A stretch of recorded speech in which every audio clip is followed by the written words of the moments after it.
This is Motoring Today, the Philippines' premier and longest-running weekly motoring news and features TV and online magazine. I'm Wee Gamboa. And I'm Tin Gamboa. Here are this week's features to watch out for. On Motoring Forum, we will talk about Metro Manila's traffic improvement. Our road safety reminder on the Young Street Smart's portion centers on the right-of-way rules for turning vehicles. This week's Spy Tripper shall be following loading and unloading rules. Showcase this week shall have the hatchback from Toyota, the Wigo 1.5G CVT. While for race weekend, we shall have the highlights of Ardent Trails Academy contract signing.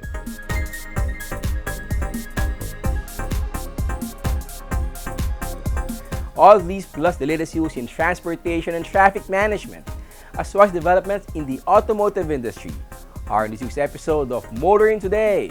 Join us.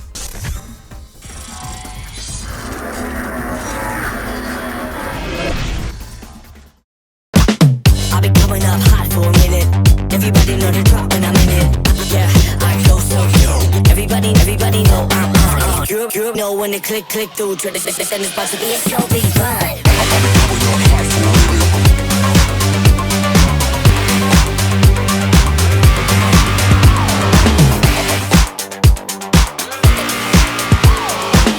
I've been coming up hot for a minute.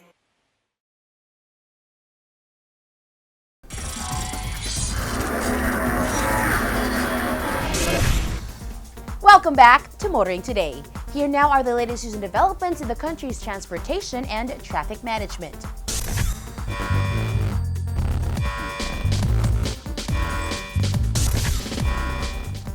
It should be faster driving on Skyway 3 and NAIA X as the speed limits have been raised. The maximum speed limit on straight sections of the Skyway 3 and the NAIA X have been raised from 60 km per hour to 80 km per hour. In a press statement, San Miguel Corporation, parent company of Skyway and NAIA X operator SMC Infrastructure, said the speed limit was raised after a comprehensive study conducted by traffic safety managers. SMC Chairman Ramon Ang said that the changes in the speed limit, along with the ongoing reconfiguration of exit plazas at NAIA X, will make travel on NAIA X and Skyway 3 faster and more efficient. However, motorists are reminded that the 60 kph limit on curved sections of Skyway 3 and NAIA X remains in place for safety reasons. Ang explained that this measure is intended to maintain safety, as motorists could be at risk of accidents due to miscalculations or oversteering, especially on sharp curves, given the design limitations of both NAIA X and Skyway 3. Motorists are also warned that traffic patrollers, deputized by the LTO, will be using speed guns to monitor and issue citations to violators.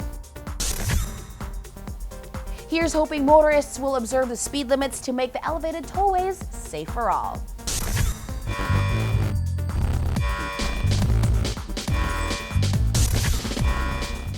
Meanwhile, remember that in order to penalize motorists entering tollways without RFIDs or with insufficient load on their RFID accounts, well, the authorities have not forgotten and plans to implement that order, at least finding those without RFIDs by March of this year. There is a plan to impose the fines on motorists entering the tollways without radio frequency identification or RFID tags by March of this year. According to a Business World report, TRB Executive Director Alvin A. Carullo said that the new tollway regulations originally slated for enforcement last year were now tentatively scheduled to take effect on March 1. However, Carullo clarified that the initial focus would be on penalizing motorists who do not possess RFID tags, while fines for those with insufficient wallet balances, also part of the deferred guidelines, would not be immediately enforced. Carullo was referring to tollway guidelines under Joint Memorandum Circular Number 2024-001, which were supposed to be enforced in October of last year, but were deferred by the DOTR following widespread criticism from motorists and advocacy groups. In deferring the implementation of the JMC 2024-001, Transportation Secretary Jaime Bautista said various stakeholders would be consulted on possibly amending the order, while tollway operators were given time to fine-tune their operations, leading to a fully cashless tollway payment system.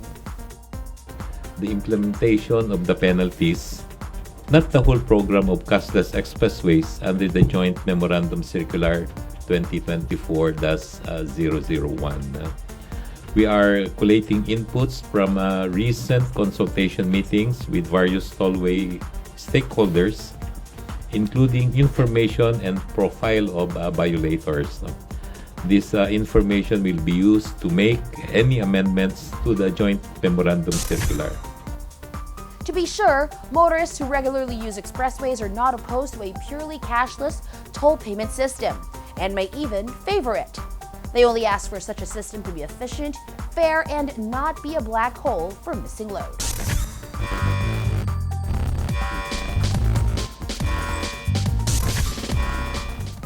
Continuing, as one old song goes, it's a cycle that's never ending. We're referring to the cycle of fuel price hikes, followed by fare hike petitions and agencies promising to be Solomonic in resolving the petitions. The LTFRB is reviewing a petition from various transport groups seeking a minimum fare of 15 pesos for public utility jeepneys.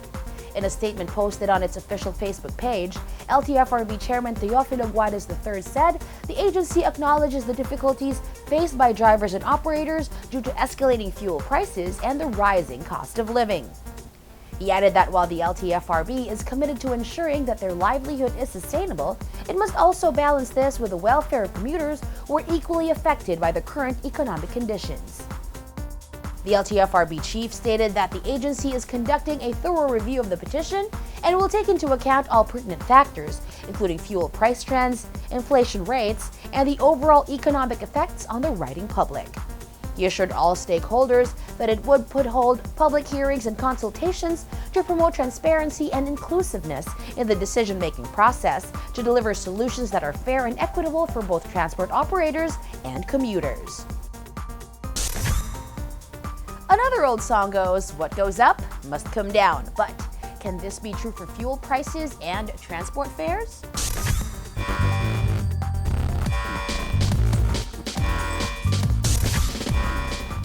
And finally, the City of Manila, with the help of the DOTR, may be setting new benchmarks for PUV stops. Residents of Manila and commuters can expect enhanced safety and accessibility in public transportation following the launch of 2 new public utility vehicle stops along Liwasang Bonifacio. A joint effort of the Manila City Government and the Department of Transportation, the modern PUV stops marks a significant step towards fostering a more inclusive and modern transportation system for the city. The newly opened stops feature a range of safety measures, including CCTVs, bright lighting, and concrete bollards to ensure the safety of all users. The facilities have also been designed with inclusivity in mind, providing exclusive seating for persons with disabilities, pregnant women, and senior citizens. PWD ramps and tactile pavers have been installed to further enhance accessibility. The PUV stops are equipped with solar panels and charging stations. As part of the Active Transport Project promotion, the new stops also feature bike racks, bike sheds, and bike repair stations, encouraging cycling as a viable alternative mode of transportation. Undersecretary for Road Transport and Infrastructure, Jesus Ferdinand Ortega, stated that the new PUV stops manifest the DOTR's broader goal of making public transportation better, safer, and more accessible for every Filipino. May these modern PUV stops go forth and multiply and become a part of an efficient network of safe, efficient, accessible, and affordable mass transport system in Metro Manila and other major urban centers.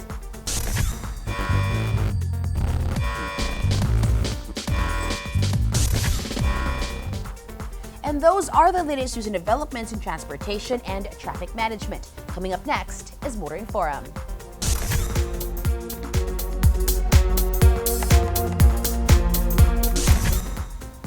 Metro Manila no longer holds the ignoble distinction of having the worst traffic among the hundreds of cities in the world as listed in the TomCom Traffic Index. It is now 15th on the list. Should Metro Manila motorists be happy about this, or more accurately, has Metro traffic improved? This Motoring Forum looks deeper into the numbers. The 2024 TomTom Traffic Index reports a seemingly commendable shift in Metro Manila's traffic ranking from the worst globally in 2023 to 15th in 2024. On the surface, this change might suggest an improvement in traffic conditions. However, many Metro Manila motorists would beg to differ and would like to take a closer look at the 2024 TomTom Traffic Index. A deeper analysis of the numbers reveals that the apparent leap in ranking to 15th can be misleading. The traffic index added 137 cities to the list, bringing the total to 500. This expansion implies increased competition, which may lessen the significance of Metro Manila's improved rank. Ranking alone does not necessarily indicate a genuine improvement in traffic conditions. The data in the TomTom report reflects only a marginal improvement in traffic conditions between 2023 and 2024, too minimal to be perceived by daily motorists and commuters. Despite the overall ranking indicating an improvement, specific congestion statistics reveal a troubling picture. Metro Manila ranks 27th for city center congestion and 9th for metro area congestion, demonstrating that the situation remains dire, especially in urban centers. The average travel time of 27 minutes and 18 seconds to cover just 10 kilometers with a median speed of only 22 kph can't feel like an improvement. The identification of peak congestion on Fridays, with average travel times ballooning to 37 minutes and 37 seconds, emphasizes a critical need for strategic planning and traffic management, particularly during rush hours. The daily gridlock experienced by everyday motorists and commuters underscores the inefficiency of existing road infrastructure. The report highlights that an average driver in Metro Manila loses approximately 103 hours annually to traffic congestion. This staggering figure, equivalent to more than 4 days, paints a vivid picture of the frustrating and time-consuming reality faced by residents. Despite the statistical improvements, many residents feel that traffic conditions remain unacceptable. The disconnect between data and lived experiences points to the urgency of addressing motorists' frustrations and engaging with residents to formulate solutions that resonate with their daily realities. While the 2024 TomTom Traffic Index presents a narrative of progress, the underlying issues highlighted in the data include that Metro Manila's traffic conditions are far from resolved.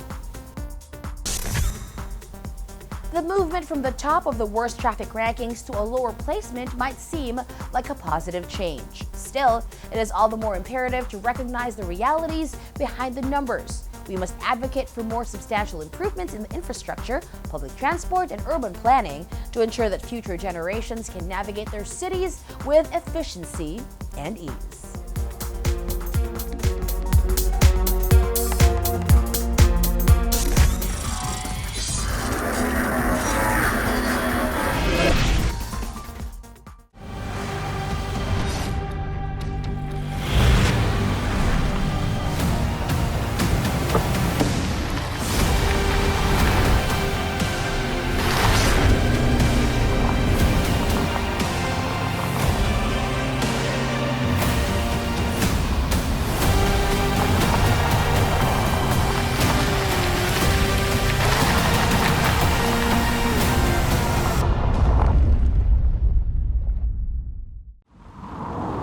We dream to create a world where energy is at its full potential.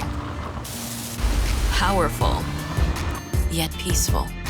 Exhilarating without excess. A world where energy ignites beauty. Transcending our limitations towards limitless possibilities. With smooth acceleration to multiple destinations. For a better tomorrow, where energy augments our everyday into a life so effortless. Welcome to a new beginning. Where performance and sustainability thrive together, moving you towards a beautiful life. With energy that's powerful, electrifying, life-changing. Honda, transform the future.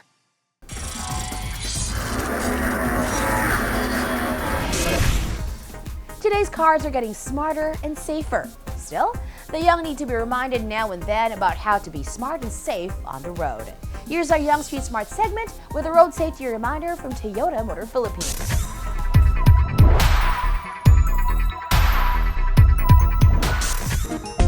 As seen on the animation, vehicles turning right have the right of way bago ang mga liliko sa kaliwa.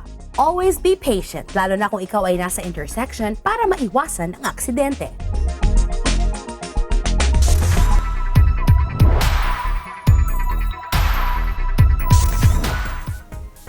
Motoring these days can be stressful. Here's another Paying Choper that will help avoid or alleviate stress out on the road.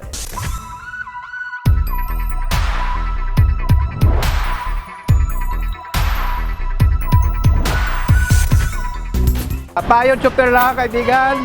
Ako si Alejandro Luico, isang kapwa niyo choper. Huwag nang ipilit magsakay ng pasahero kung hindi nakasya. Ang bawat pampasadang sasakyan ay mayroong tinatawag na passenger limit o bilang ng mga pasahero na magkakasya. Kapag puno na, iwasang magtawag pa ng ilan at ipagsiksikan. Tandaan din na bawal maglagay ng ekstrang bangko sa gitna ng jeep. Palaging isipin na mahalaga rin na komportable ang ating mga pasahero. Ito po si Alejandro Luico, Payong Choper lang.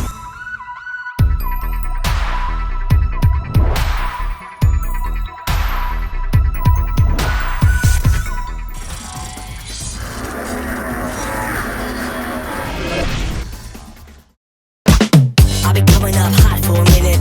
Everybody know the drop when I'm in it. Yeah, I go so everybody know you know when the click through. Tradition is about to be a show, big fun.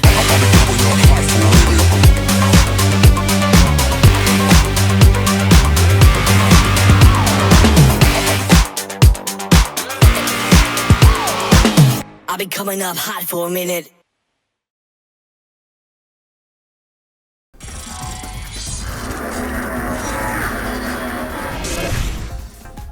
Welcome back to Motoring Today.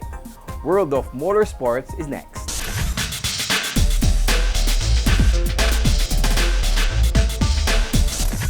In motorsports news, Ricardo Diliaco topped the Group 1 category in Leg 6, the penultimate round of the 2024 Philippine Rallycross Series.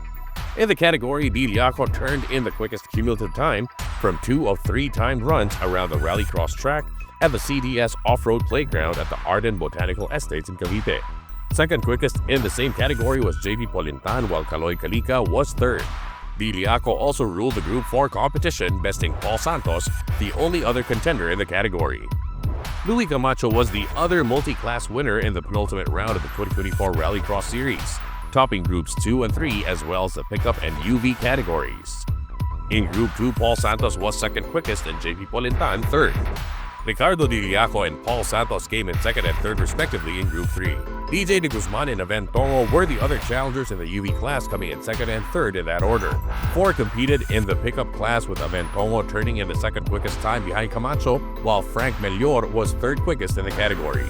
Ralph Ramento, Paulo Santos, and Mike Reyes was first, second, third respectively in the AWD class timesheet. 5 drivers competed in the RWD class, with Easy Ligaya finishing atop the timesheet, Devora Andres in second, and June Magno third. The open class had the most number of entries in the 6th leg of the Rallycross Series, with Ralph Sarmiento besting them all. Paulo Santos was second, while Ricardo Diliaco earned another podium finish in third. More on the world of motorsports here on Motoring Today, as we now give you Race Weekend.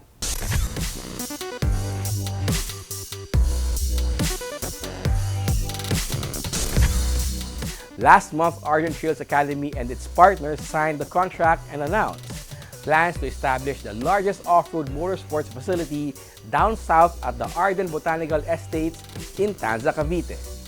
This race weekend features highlights of the contract signing and the plans to make the facility the biggest and best spot for off-road motorsports events and recreational activities.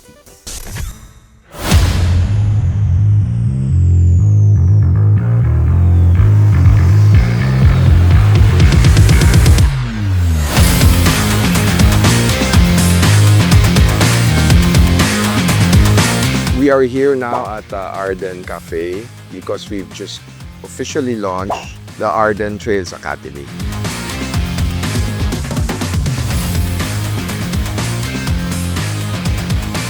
The Arden Trails Academy is basically a culmination of groups from different disciplines specifically the cycling, the motorcycle, motorsports, and the auto sports division.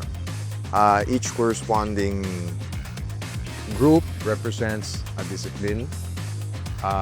So we have first the Philippine Rallycross, or now known as the Rally Master Academy, that will head the rally side training. We also partnered with MX Messiah that will head the moto side of the academy. And lastly, we partnered with Coach D, mountain bike training efficiency systems, to head the cycling side of the academy. This is the first and academy that offers multiple disciplines, located in the largest off-road track facility in the South. I believe we're not only the largest track facility in the South, we're also the largest in NCR. No? We have a facility, an off-road track facility na nasa 40 hectares long.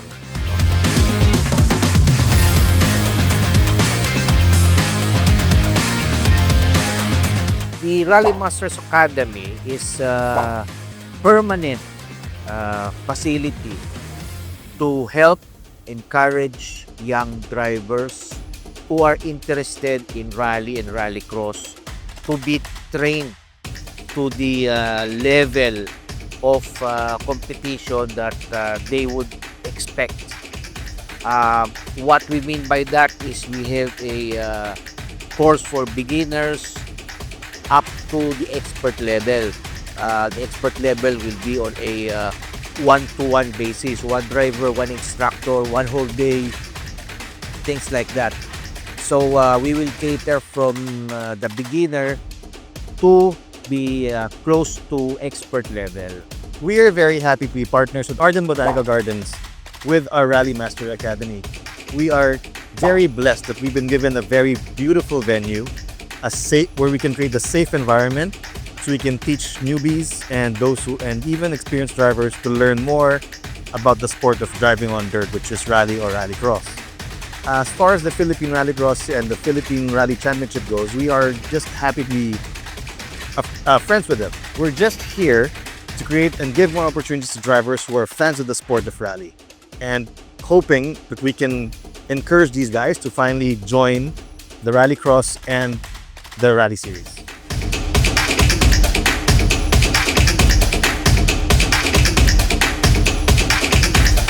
With the help of Arden Botanical and Mega World, they have equipped us with the facilities that will be needed in order to create a environment in which we could train drivers who are interested to learn the art of driving on dirt.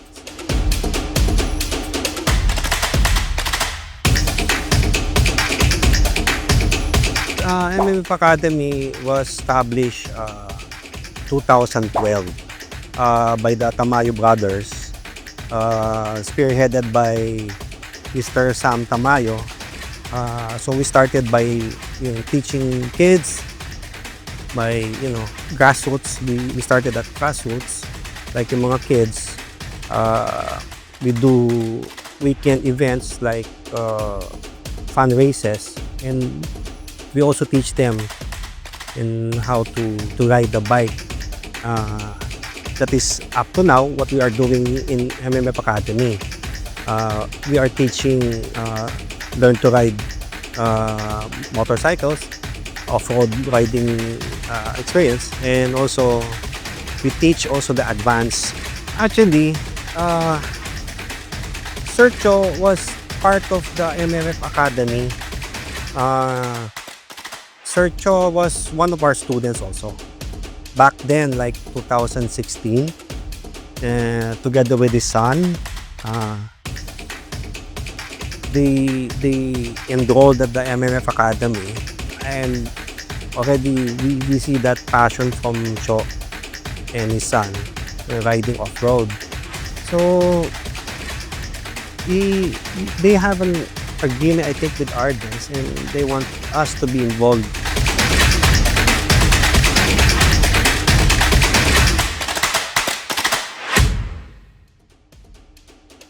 Abangan nyo yung mga susunod naming mga events dun sa pages, and see you soon. No? So on that note, please drive or ride home safe, guys. No? So again, I'd like to thank Motoring Today for being present and being able to capture this momentous day for us. No? So mabuhay kayo at saka more power, guys. Salamat!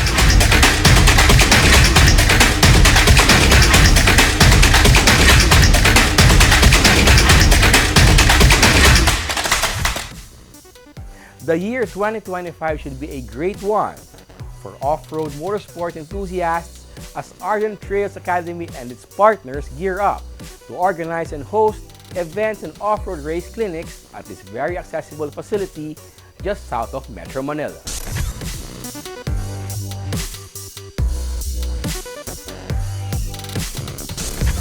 And that's this week's World of Motorsports. We'll be back after this short break.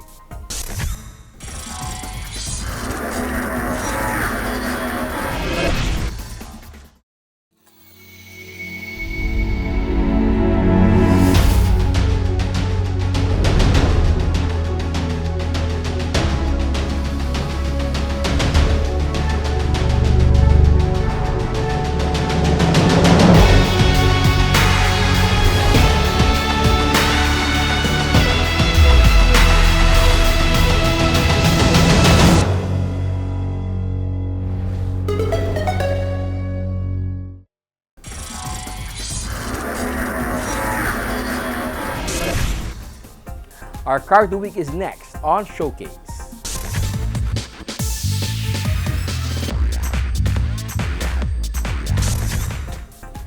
The entry-level car market is perhaps the most crowded these days, with entries from new brands coming in every other week, or so it seems.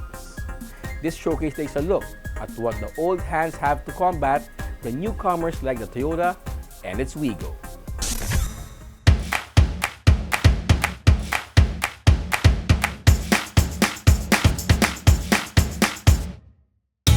When Toyota first rolled out the Wigo into the local market, it was positioned as an ideal option for first-time car buyers, emphasizing its affordability, reliability, and user-friendliness. It was immediately accepted by local car buyers from the younger demographics and urban dwellers seeking affordable and practical transportation solutions. After all, the Wigo is a fun, practical hatchback made and distributed by Toyota, known for reliability, functionality, and reasonable pricing in the face of the cutthroat SRPs of the competition. Still, more competition has come in with entries that not only look good but are filled with goodies that allow for very tempting SRPs that could sway buyers away from the more established brands. In the face of this, Toyota needs to raise its game with the Wigo. Toyota addressed this with the all-new Wigo, which arrived with a redesign that looks sportier and more aggressive to, again, appeal to the young buyers and those who value contemporary design. The new Wigo not only looked sportier, it was also bigger, lower, wider, and with a longer stance than its predecessor, being 3,760mm long, 1,665mm wide, and 1,515mm tall, with a 2,525mm long wheelbase and 165mm minimum ground clearance. The size increase enhances aesthetics and boosts interior and cargo space, making it more practical for families or individuals. Toyota also upgraded the Wigo's exterior features with split-type LED headlamps, clearance lamp with line guide, LED front fog lamps, high mounts top lamp, rear view mirrors with power adjust and power fold, black front grille, rear spoiler, pole antenna. The top-of-line 2024 Toyota Wigo 1.0 GCVT comes with all those exterior features. The roomier cabin for 5 received upgrades, though power-adjustable front seats were not included. The steering wheel has been updated for a more ergonomic grip. The dashboard features a refined aesthetic crafted from high-quality materials, elevating the cabin's ambiance, although the instrument cluster remains analog. Other highlights include the integration of an 8-inch infotainment screen which provides enhanced connectivity options, including Apple CarPlay and Android Auto in the G and E variants. Convenience features include smart keyless entry with push start, power windows, power door locks, electronic power steering, air conditioning with digital manual control, 12-volt socket, audio controls on the steering wheel, 3 cup holders, 4 bottle holders. The latest Wigo is powered by a 1-liter 3-cylinder gasoline engine that produces 67 horsepower and 89 Newton-meters of torque. The G and E variants come with a CVT transmission with a new CVT gearbox, which should appeal to both novice and experienced drivers who prioritize a smooth driving experience and improved fuel efficiency for reliable daily transportation. The suspension system features the usual front McPherson struts and rear torsion beams, while the brake system features the front disc rear drum setup. Safety concerns are also addressed in the Wigo that comes with advanced features such as SRS airbags, ISOFIX tether anchors, vehicle stability control, hill start assist, 5 ELR 3-point seatbelts. Other driver assist and friendly features in the G variant include rear camera, 2 rear backing sensors, DVR or digital video recorder, alarm and immobilizer. Overall, the new Toyota Wigo embodies a thoughtful approach to design, technology, and safety that should meet the needs of first-time car buyers.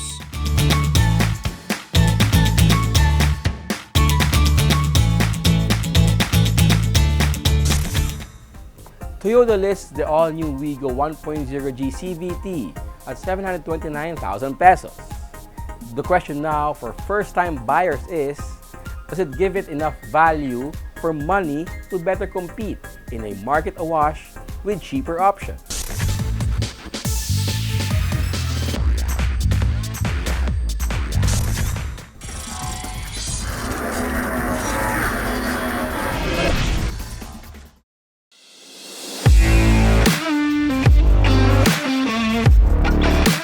If you're having problems sa cars, if there's any problems, especially with the paint, if you wanted to have the paint corrected, just let us know, just give us a call, drop by our shop so we could assess para we could show you and give you yung gagawin natin sa cars nyo, especially for the paint job. So we could detail the car and probably put ceramic coating on it. Our shop also offers ceramic coating, interior, exterior, engine, and glass detailing. We also offer premium car wash. We also do paint job, certain panels na kailangan natin i-repaint. So we also do that. We also do a wash over paint also for cars. So,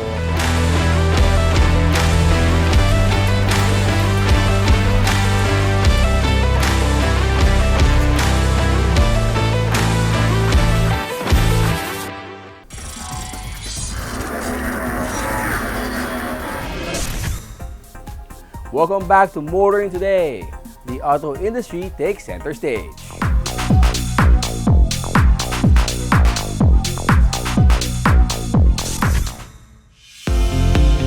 Honda Cars Philippines is adding the HR-V to its local hybrid lineup.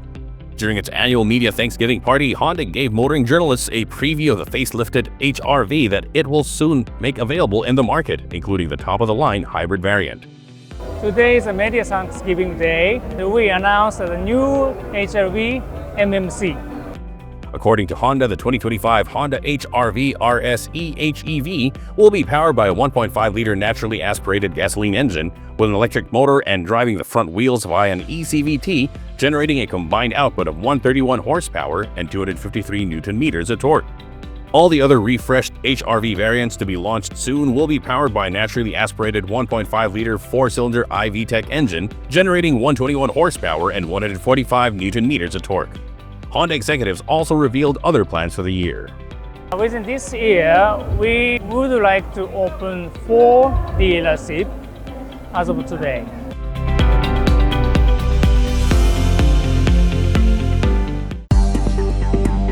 Nissan owners and wannabe owners now have another full-service casa to go to for their maintenance needs or to acquire their dream ride.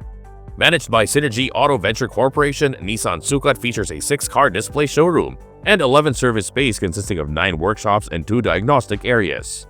Nissan SVC Sukat is a full Nissan dealership. So inside you will find a showroom containing Nissan's diverse lineup of daring and innovative products, and also a service center where you can avail of genuine parts and quality services as defined by the Nissan brand. SVC, an automotive group under the Nissan dealer network, began operations on May 2023 and now manages 2 other dealerships in Alabang and Dasmariñas, Cavite, as well as what it calls pop-up stores in Las Piñas, Silang, and Carmona. For Nissan SVC, our vision is really to be the preferred Nissan dealer here in the Philippines.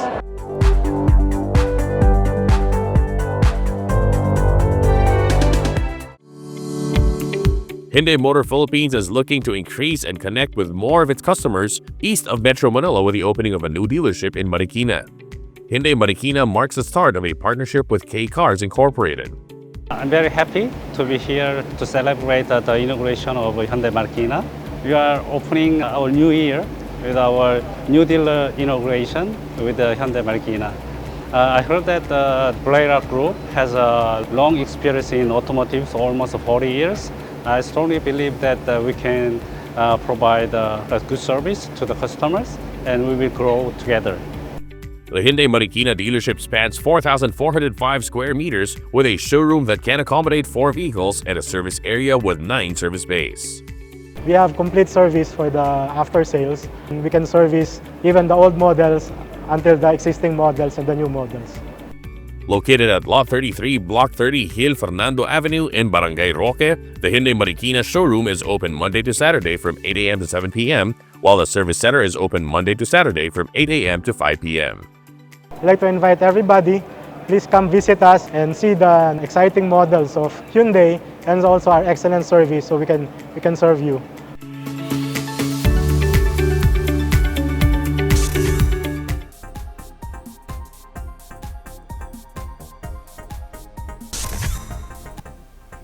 That's the week that was in motoring. Thank you for joining us. Also, please don't forget to check us out on social media. Until next week here on Motoring Today, now on its 38th year of continuing service to the general motoring public with a lifelong commitment to promote road safety. In honor of our dad, Butch Gamboa, I'm Wee Gamboa. And I'm Tin Gamboa. Happy motoring! Baby, you can drive my car.